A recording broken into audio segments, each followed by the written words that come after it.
5, 4, 3. Internet বিপ্লবের দ্বারপ্রান্তে Bangladesh.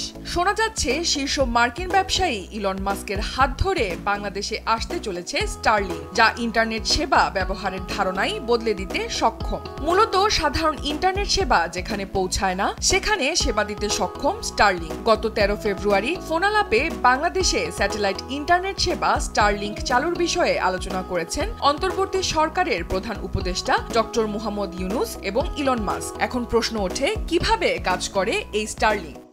Russia had actually taken out all of the satellite communications and all of the ground communications except for Starlink. Starlink Elon মাস্কের প্রতিষ্ঠান space exploration technologies corporation বা সংক্ষেপে space x এর একটি উদ্যোগ, যার উদ্দেশ্য পৃথিবী জুড়ে দ্রুতগতির ইন্টারনেট সেবা প্রদান করা। এই সেবা দূরবর্তী বা গ্রামীণ এলাকায় উচ্চগতির ইন্টারনেট সেবা পৌঁছে দেওয়ার জন্য বিশেষভাবে উপকারী, যেখানে সাধারণ ব্রডব্যান্ড ইন্টারনেট পৌঁছানো সম্ভব নয়। বাংলাদেশে বর্তমানে সাবমেরিন কেবল বা স্থলভিত্তিক কেবল ইনস্টলেশনের মাধ্যমে ইন্টারনেট সেবা দেয়া হয়, যা শহরের সীমানার মধ্যে সহজে পৌঁছালেও দেশের অনেক গ্রামাঞ্চলে পৌঁছাতে অক্ষম। সমুদ্রের তলদেশে স্থাপিত সাবমেরিন কেবলের মাধ্যমে ইন্টারনেট সেবা সরবরাহের মূল ভিত্তি হলেও এই কেবলের ক্ষতি বা টুকরো হওয়া ব্রডব্যান্ড ইন্টারনেট সেবার জন্য বড় ধরনের সমস্যা সৃষ্টি করতে পারে। এই ধরনের পরিস্থিতিতে বিকল্প উপায় হিসেবে স্টারলিংকের মতো স্যাটেলাইট ইন্টারনেট সেবা গুরুত্বপূর্ণ ভূমিকা পালন করতে পারে, কারণ এটি কেবল সিস্টেমের উপর নির্ভরশীল নয়। এর মাধ্যমে 25 থেকে 220 মেগাবাইট পার সেকেন্ড পর্যন্ত ইন্টারনেটের গতি পাওয়া সম্ভব, যা স্থানীয় ইন্টারনেট পরিষেবার তুলনায় অনেক দ্রুত। স্পেস এক্সের স্টারলিংক প্রকল্পের কাজ শুরু হয় 2015 সালে এবং 2019 সালে আনুষ্ঠানিক যাত্রা শুরু হয়। বিশ্বের প্রায় 100টির বেশি দেশে তাদের কার্যক্রম রয়েছে। বিশ্বজুড়ে স্টারলিংকের স্যাটেলাইট ভিত্তিক ইন্টারনেট ব্যবহারকারীর সংখ্যা এখন প্রায় 4 কোটি। স্টারলিংক বর্তমানে যুক্তরাষ্ট্র, কানাডা, মঙ্গোলিয়া, ইউরোপের বিভিন্ন দেশে সেবা দিচ্ছে এবং দক্ষিণ এশিয়ার দেশগুলোর মধ্যে সর্বপ্রথম ভুটানে স্টারলিংকের কার্যক্রম শুরু হয়েছে।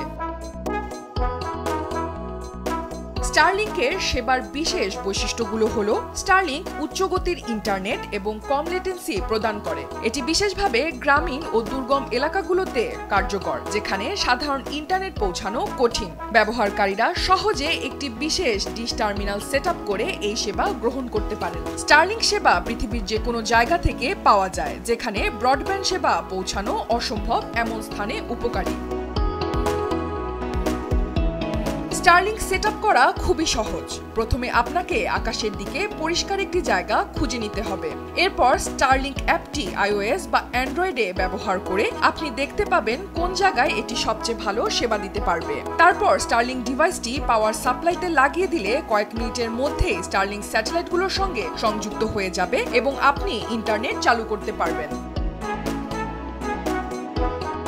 প্রযুক্তি খাতের বিশেষজ্ঞরা মনে করেন, স্টারলিংক যদি বাংলাদেশে সেবা চালু করে, তবে দেশের দুর্গম অঞ্চলে উচ্চগতির ইন্টারনেট সেবা সহজেই পাওয়া যাবে। এর ফলে গ্রাম ও শহরের মধ্যে ইন্টারনেট সেবার পার্থক্য অনেকটাই কমে যাবে। বিশেষ করে গ্রামে বসবাসকারী তরুণরা স্টারলিংক ব্যবহার করে ফ্রিল্যান্সিং সহ নানা ধরনের ইন্টারনেট ভিত্তিক কাজ করতে সক্ষম হবে। এছাড়া দুর্যোগের পর দ্রুত যোগাযোগ স্থাপনে স্টারলিংক একটি গুরুত্বপূর্ণ ভূমিকা পালনে সহায়ক হয়ে উঠতে পারে। আরেকটি বিশেষ সুবিধা হলো, স্টারলিংক ইন্টারনেট ব্যবহারকারীদের গোপনীয়তা রক্ষা করে। যদি স্টারলিংক বাংলাদেশে গোপনীয়তা বজায় রেখে সেবা প্রদান করে, তবে অনেকেই এই সেবা ব্যবহার করতে আগ্রহী হবেন। তবে স্টারলিংকের ইন্টারনেট সেবা বর্তমানে বেশ ব্যয়বহুল, যার কারণে সাধারণ মানুষের জন্য এটি ব্যবহার করা কিছুটা কঠিন হতে পারে। স্টারলিংকের ওয়েবসাইটে জানানো হয়েছে, এই ইন্টারনেট সেবা পেতে স্টারলিংক কিট প্রয়োজন, যার দাম বাংলাদেশি টাকায় প্রায় 43,000 থেকে 74,000 টাকা। এছাড়া আবাসিক গ্রাহকদের জন্য স্টারলিংকের মাসিক ফি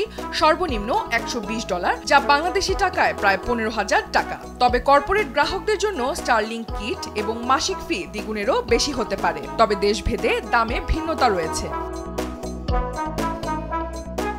স্টারলিংক 3 বছর ধরে বাংলাদেশে ব্যবসা করার আগ্রহ দেখাচ্ছে এবং 2023 সালের জুলাইয়ে বাংলাদেশে স্টারলিংকের প্রযুক্তি এনে পরীক্ষা করা হয়, যার ফলাফল ছিল ইতিবাচক। 2024 সালের অক্টোবরে স্টারলিংকের একটি প্রতিনিধি দল বাংলাদেশ বিনিয়োগ উন্নয়ন কর্তৃপক্ষ বিডায় বৈঠক করে এবং বাংলাদেশ টেলিযোগাযোগ নিয়ন্ত্রণ কমিশন বিটিআরসি একটি নির্দেশিকার খসড়াও তৈরি করে। এই নির্দেশিকাটি মূলত স্টারলিংককে লক্ষ্য করে তৈরি, তবে তা এখনো অনুমোদিত হয়নি। তবে বিগত সরকারের আমলে খসড়ায় আড়ি পাতার শর্ত রাখা হয়েছিল, যদিও স্টারলিংক সাধারণত এটি চায় না। তবে প্রধান উপদেষ্টার চেষ্টায় এবার স্টারলিংক খুব শীঘ্রই বাংলাদেশে যাত্রা শুরু করবে, এমনটাই প্রধান উপদেষ্টা ও এলন মাস্কের টুইটে জানা গেছে। এই সরকারের হাত ধরে বাংলাদেশ নতুন উচ্চগতির ইন্টারনেট যুগে প্রবেশ করবে।